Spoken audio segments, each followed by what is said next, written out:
Well, hello and welcome to the latest edition of the Practico podcast series. Change of venue this time. We're in the studio and I'm flying solo as well today because Jeremy's in Italy and we've managed to get our latest guest in the same room, which is a pleasure. And I'd like to introduce those of you who don't know her to Liz Harris, who's a very prominent cost lawyer from Melbourne in the state of Victoria, Australia. And Liz is visiting these shores for a few weeks. And, welcome, Liz. Perhaps you can tell us why you're here, what you've been up to, and more. Thanks, Andy. Well, this time round, I'm here on holiday, which is lovely, and enjoying the heat in England because I think I'm going back to a fair bit of cold and rain in Australia, so it's very pleasant. And we've been wandering around the UK, seeing a bit of opera, walking in the Cotswolds, and seeing you guys and catching up with actually what is happening with costs in the UK, in particular because in Victoria we're looking at introducing cost budgeting. So keen to learn some lessons from how you would have done things differently or advice that you can give to us implementing cost budgeting. We also are, I'm sure it will amaze your listeners, we are finally abandoning scales of costs. And going to adopting hourly rates. I think our approach is going to be somewhat different to you in that it won't be guided hourly rates. It'll be a capped hourly rate with ability to, in appropriate matters, allow a rate higher than the capped rate. So, yeah. Good. Now, I can also say that, or disclose that we had a cheat session with some real experts on this a couple of weeks ago, and we had a very informative chat with George McDonald of 4 New Square and David Marshall, who's a senior partner at Anthony Gold. And we were able to talk a little bit about were we to do this again, which is the introduction of cost budgeting in civil litigation, what would we do differently? Because in Australia you've got a bit of a blank canvas. You don't have to start in the middle, or you don't have to tweak anything. You can start at the beginning. And I think one of the first things that we talked about as being something that we would probably advise that you picked up would be to actually deal with what the appropriate hourly rates would be on a budget. Because actually we're precluded from doing that under the way the rules work over here. I hadn't appreciated that there was this disconnect between guided hourly rates and the rates that were being claimed in budgets. That what was being claimed was the actual rates that were being charged. Certainly, I would expect that we would be wanting to actually have that connect between those guided hourly rates, which then leads you to the issue of the necessity early on to apply for an exercise of discretion if you're going to seek rates which are higher than the capped rate. If you actually look at the purpose of budgeting, the objective that you're trying to achieve, which is to give certainty to each party about what their recovery is going to be, then it seems to me that there has to be that connection there. Now, we're starting from a slightly different basis to you because our legislation which regulates lawyers is quite firm about the requirement, and has been firm now for many years, about the requirement to actually give estimates to clients about what their legal costs are going to be. And our legislation was amended in 2015 with the effect that if you don't give that estimate, or if you don't update the estimate in a timely fashion, then the cost agreement's void. Now, it doesn't mean you can't recover costs, but it makes it more difficult, and it certainly provides lots of rights to a client to actually challenge the costs. You actually can't sue to recover your costs until they've been assessed. So the impact of not effectively creating some sort of budget at the outset and being relatively accurate so that you're not having to constantly updating, I think that puts us in a somewhat better position than you, in that although they're not comprehensive budgets, people are far more attuned to actually turning their minds to what the costs are going to be.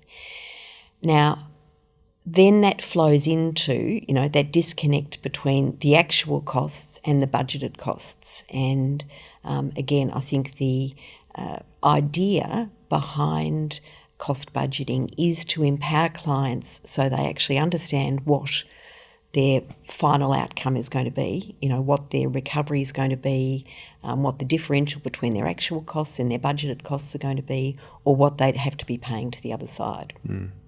So certainly, I think that early identification, if the hourly rates are going to be sought to be different to what our capped hourly rate is going to be, I think is important. Yeah. I mean, I think our lessons here are that one of the reasons that we don't deal with hourly rates on budgeting is just because the court resources are such that they really don't want to get bogged down in knotty arguments about hourly rates on a case management conference that is often dealing with more than just costs. Yep. And therefore there's a time constraint on it. And frankly, there's a lack of appetite amongst the judiciary to really get down in the weeds of those sorts of arguments. But I mean, I think that's illogical to the extent, there's really only two coefficients. There's time and rate. If you're going to be dealing with one, you're going to be dealing with the other. And even if you're just dealing with a very broad brush and coming up with a figure for a particular phase, then in your head or on a piece of paper, you're having to work it out somehow. Yeah. So you might as well say what it is. Yeah.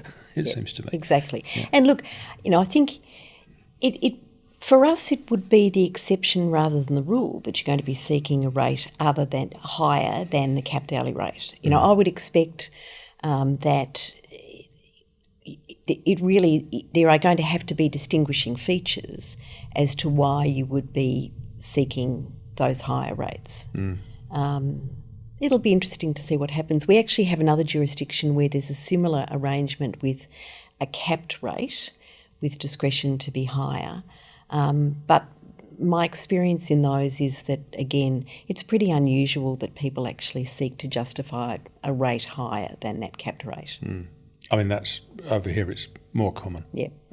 It's more common because there's a feeling that up until now the managing courts have really only been dealing with costs for short applications or short trials where they're dealing with the cost then and there on a summary basis, whereas the specialist cost judges who deal with matters on a detailed assessment, they've got a wider range of input, experience, nuance, call it what you like, in terms of actually applying features of particular cases to why that ought to have an effect or shouldn't have an effect on what the rate is. Plus, we've been in the dark really about what our guideline hourly rates should be because there was nothing happening with them for 10 years or so, and now that they've been brought up to date, there's more of a feeling that okay, well they're current now.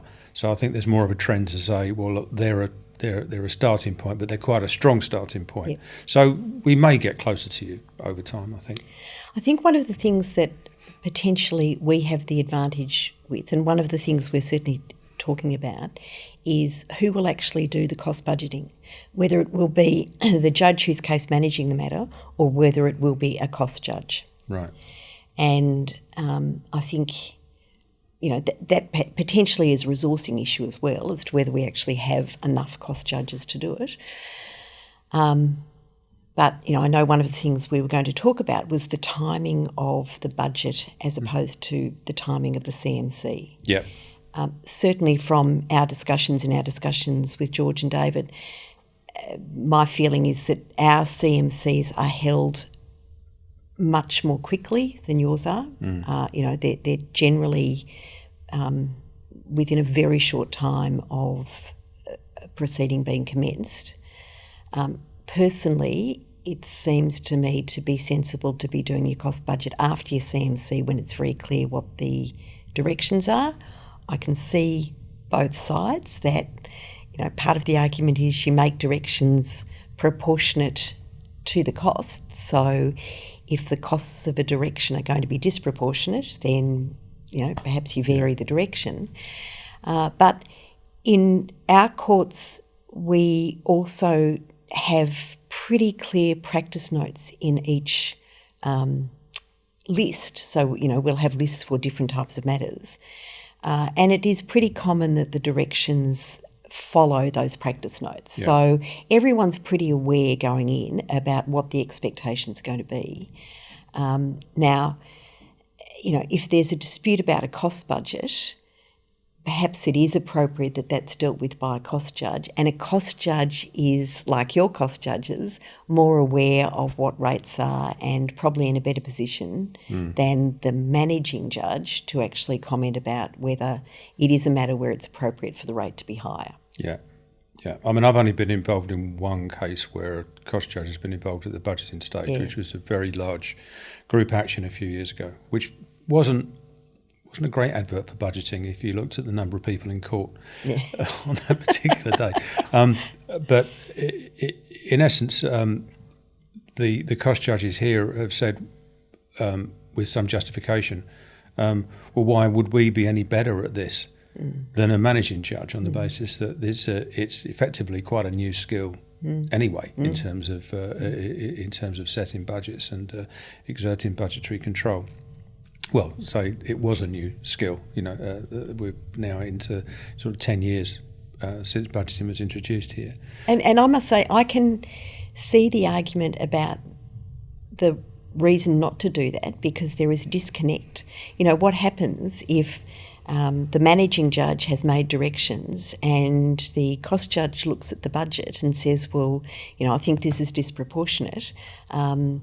Is it up to, as you say, to the cost judge to sit there and say, well, no, 3 experts in different areas of expertise is unreasonable in this? I think they'd say that behind the scenes. So even in the case in which I recall a cost judge was involved, it was very much equivalent to their role when they sit as an assessor on a specialist assessor on an appeal. The decision is still of the court, and in terms of the input that they have, that's not necessarily shown above the line, that the judgment would start, obviously I'm very grateful for the expertise and input of the cost judge here. This is my decision, sort of stuff. And that's how it tends to work. Moving on to some of the other aspects of it.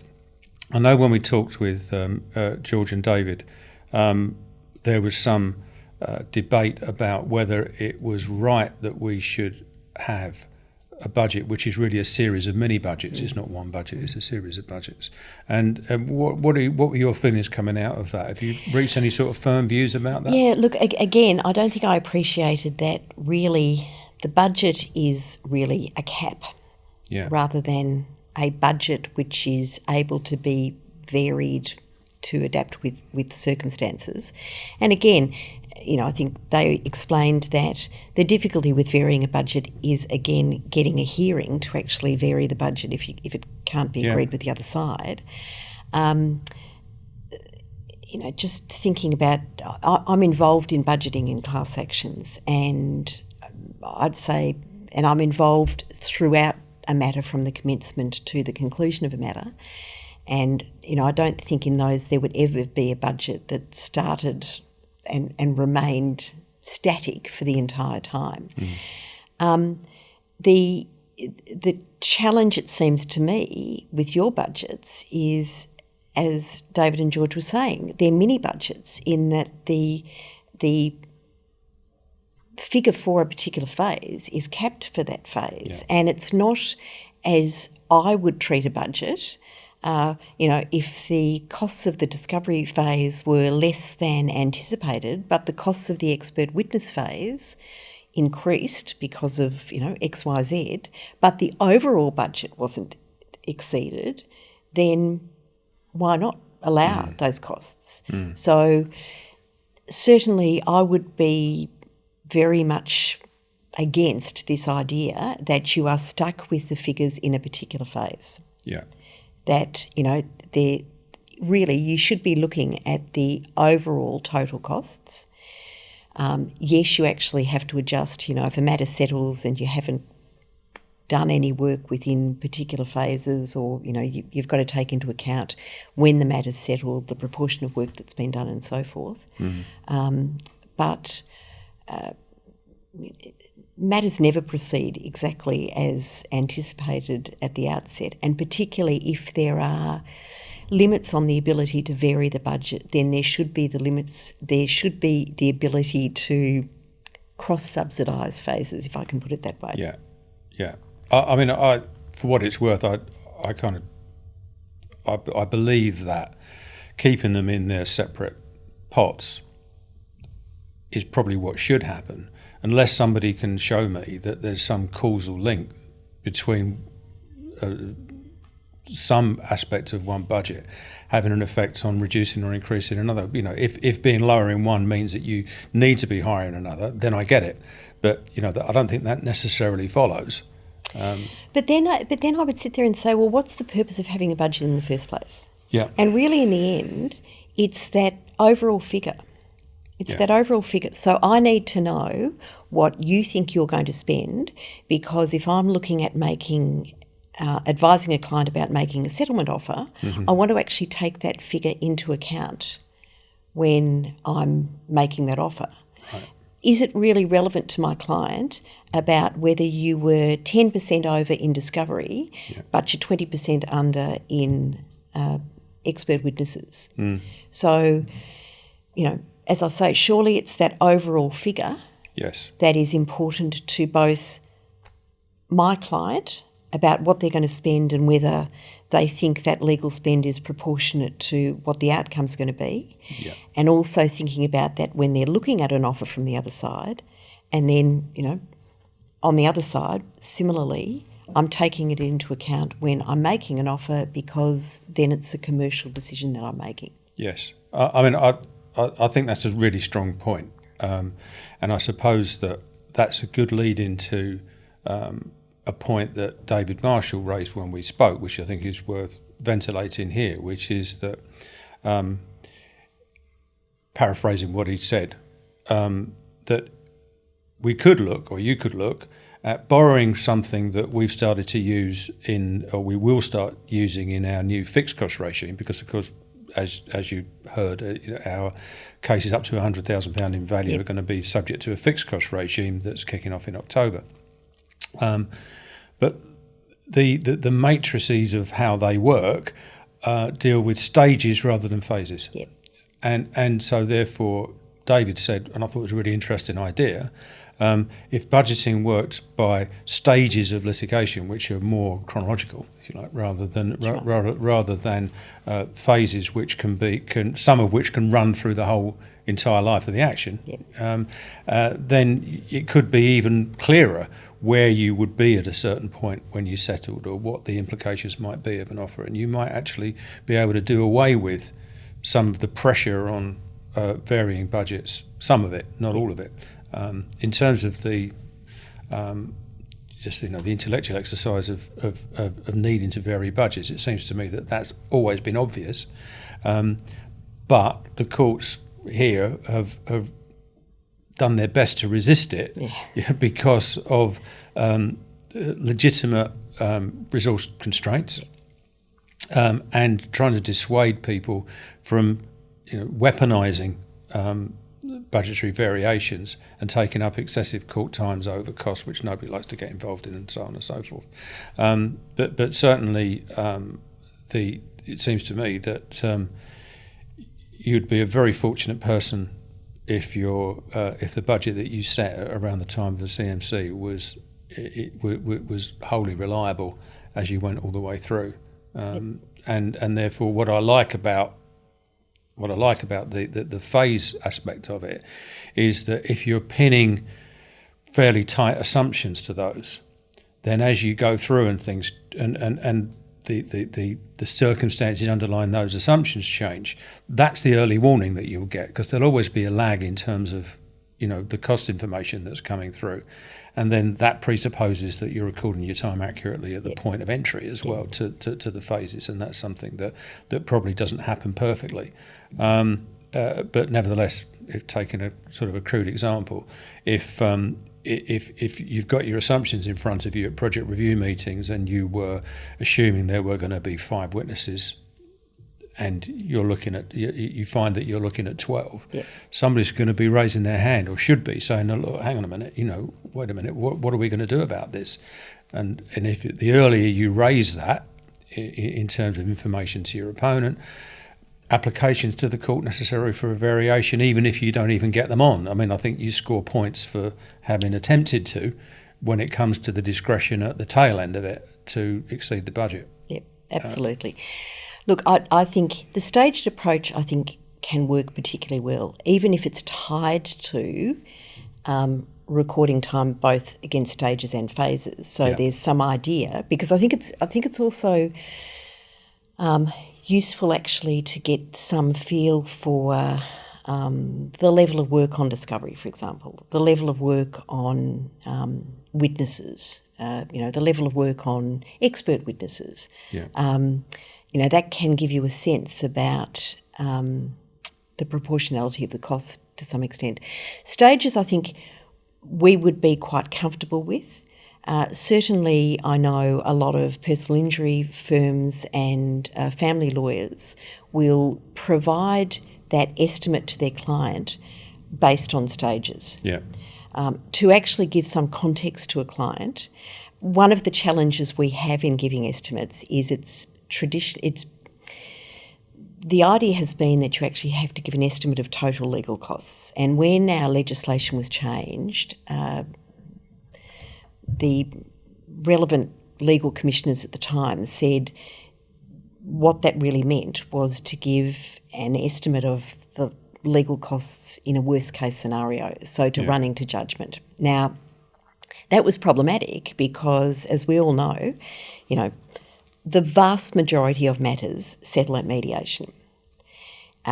Less than 5% of cases get to trial, and the vast majority of those settle at the door of the court or during trial. So to actually say to a family law client, for example, the worst case scenario to run to judgment is $200,000, all they hear is $200,000, despite you saying, it is so unlikely that will happen in your case. And the reality is that we think you'll settle at mediation and your costs are going to be $50,000. So in those areas, and even in wills and estates, and they're sort of probably our most common areas of litigation, and certainly our common areas with lay clients who need this information, lawyers have become very good at breaking up their estimates into these stages. Right. So breaking up, at mediation, breaking up at door of the court, breaking up at end of trial, or some other variations. And they do a lot of work to actually provide that context to a client, so that they're not having these clients with shock about what potentially their worst case scenario is. Yes. So I think cost budgeting would work quite well for us if it's by stages. But I agree with you, what is really important then is the assumption that's underlying how you're going to run your case and when you're going to be retaining expert witnesses, for example, when you're going to be exchanging evidence. But again, I think that fits in quite well with our practice directions, which effectively set out those timeframes pretty much in any event. Yes. I thought it was also a strong point that came out of the discussion that we had with George and David. I think it was George's point that part of the problem with budgeting here is that the front third doesn't get budgeted because it's already happened. Yeah. The last third, if that's the trial preparation, the trial seldom happens. Yeah. So you're really only talking about the bit in the middle, which I think rather takes the air out of the balloon in terms of the effectiveness of it. Yeah. But my counter to that is that if nothing else, then there has to be force in the benefits of a greater amount of information relatively accurately about costs as you go through a case, and what your exposure is going to be to your own cost and adverse costs, depending upon either what stage it reaches or which phases have been completed in a case, because pre-budget you just didn't really have that. The cost capping regime that we had was very, very rarely used, and in that budgets have become a bit of a de facto cap. That's not actually the intention, and that's not how the rules read. That's just how it tends to work out in practice, it seems to me. I think from our perspective, we need to remember we are required to give estimates, but they are of the actual costs. And what the budgeting is then doing is trying to actually reduce the disparity for a plaintiff generally between the actual costs and what they're recovering, so that we're not taking a greater chunk out of their damages. Yes. So, that's part and parcel. That early budgeting, and in particular providing those budgets to the client as well, so they understand what the differential is going to be, again, helps a client perhaps sit there and say, well, why are we, I'm only going to recover 50% of my costs. And certainly if I look at complaints to our Legal Services Commissioner, costs are the major source of complaint. So, and particularly for the less empowered clients. Yes. The more vulnerable clients. Exactly. I mean, it could well be that because under our regime in terms of conditional fee agreements and success fees, and the fact that those success fees are no longer recoverable from the paying party at the end of the case, there's a greater focus now than there was before in terms of the gap between recovery between the parties and client billing. That will definitely be the case when it comes to fixed costs. And beyond that, perhaps there were, in very broad terms, there were probably generally fewer CFAs in cases that were worth more than £100,000 anyway in the commercial sphere. But that's not to say they weren't there. But certainly that it's just about information and informed consent. I mean, that dialogue goes on about, well, how much is this going to cost me? How much am I going to get back? There are very few people, other than the really massive corporations, who don't regard that as something a lot stronger than a footnote. It's a real thing. But it's interesting because I think we would say that the people who are most vulnerable are the people who actually don't have those discussions with their clients. So corporates do. Corporates are very good at that and very good at controlling their costs. And as you say, in the big cases, it's irrelevant in any event because... Well, if you're suing over hundreds of millions, if the cost of 4 or 5, it's genuinely a footnote. But it's the mums and dads and the small business people who actually don't deal with lawyers on a regular basis, who are intimidated by their lawyers and who are often not confident enough to sit there and say, what's the outcome going to be for me in the end? So they're the ones who get the surprise in the end. Their advice is to take this offer, and then suddenly the reality is, well, what does the figure that I'm getting in my pocket actually mean? Yeah. So, I think that's really where we're trying to get to. And in part also to cost budgeting is designed to have that impact of informing both parties early on so they're in a better position to actually make decisions about settling, but also to try and impose proportionality and, control what lawyers are doing and how they're running matters and get them turning their minds early on to, how do we actually run this effectively? With, again, that overall idea of if you can settle matters earlier on, it's good for everyone. It's good for courts, but it's particularly good for clients because really they need to get out of the legal system as quickly as they possibly can. Yes. Yes, I can see why you would say that. Yeah. I couldn't possibly comment. Moving on to something that's a little bit more technical on the cost side, but something that I think people shouldn't be afraid of, is now that we have electronic bills, that those battles have been won and lost, and people have been dragged kicking and screaming into the 1990s, as you're ahead of us in that regard. Colin Burst used to say. Now that electronic billing is the norm, you have an opportunity to look at costs in various different ways.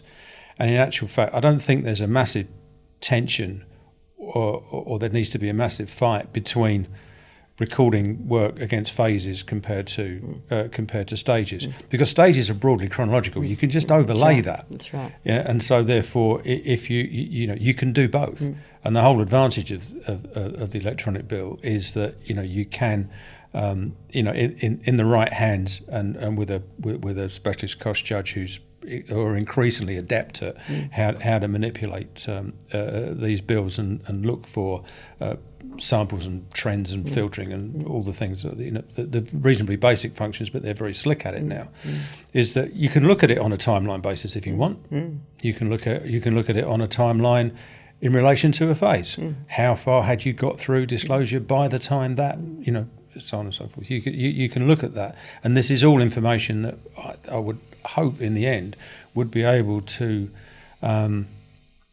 provide a slightly more sophisticated framework to be able to take decisions about costs, probably at the assessment end when something is left over to assessment, because there's still going to be stuff that's left over to assessment.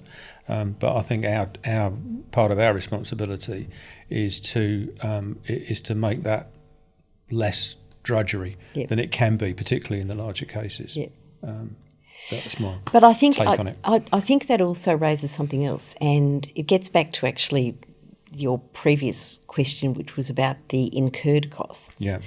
I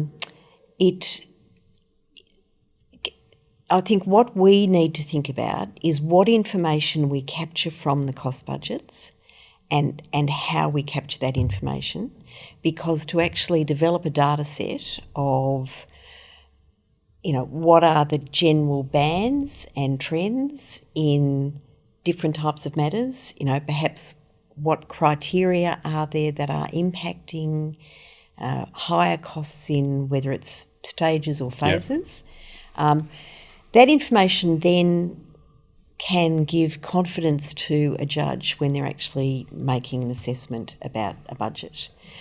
But it also raises that issue about incurred costs, and I took you off track on that a little bit. I was really surprised that incurred costs really aren't looked at much at all, because I think, David and George were describing, and I think, Jackson had also indicated from his analysis that, it's a third pre, as you said, a third up to settlement, and a third trial.